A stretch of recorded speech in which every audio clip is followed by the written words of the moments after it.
All right, folks. I think we are ready. I think we're ready. You see this?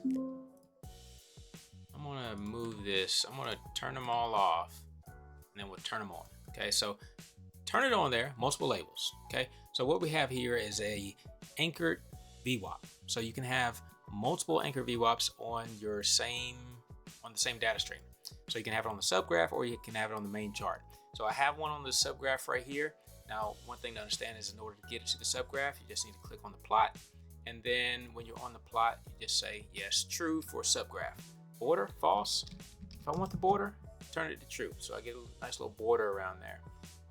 When I come up to the top, I think I have one set up for that. So this one is for the top.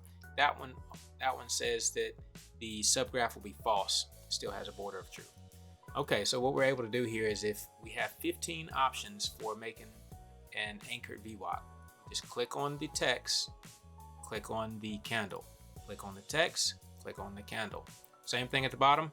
Now, again, if you want to have yours at the top on the main chart, when you click on the plot, you go to general, just make sure you're on the first data stream.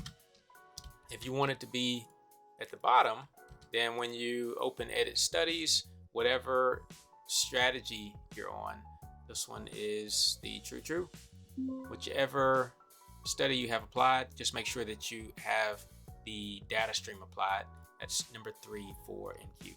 Okay, so we'll hit OK and then close that, and then so we can just choose whichever one we want to and then click a candle. And of course you can change the style, whatever you want to do to style it. You can have crosses, points, lines. In order for you to get dashed lines, of course, you have to have the line and it's set on the thinnest width, and then you can do dash, dotted, whatever.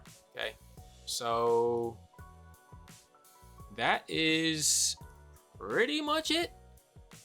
I know that there will be a lot of folks who get value out of this, so if you're interested in it, by all means, come over to Discord. You can see some trials, demos, that kind of thing in the library, and or come over to the website successoverstress.net.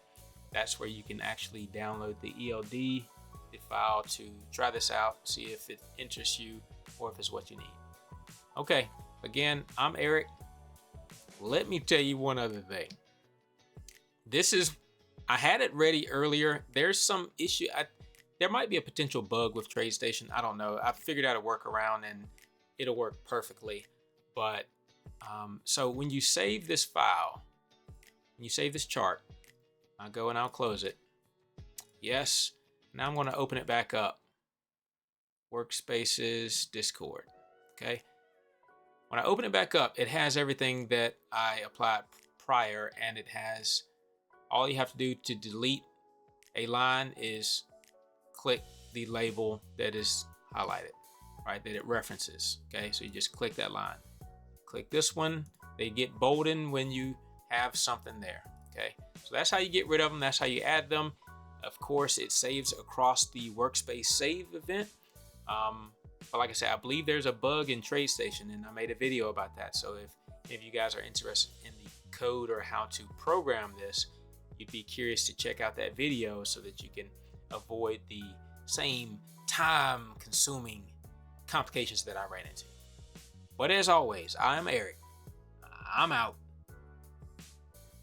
Peace.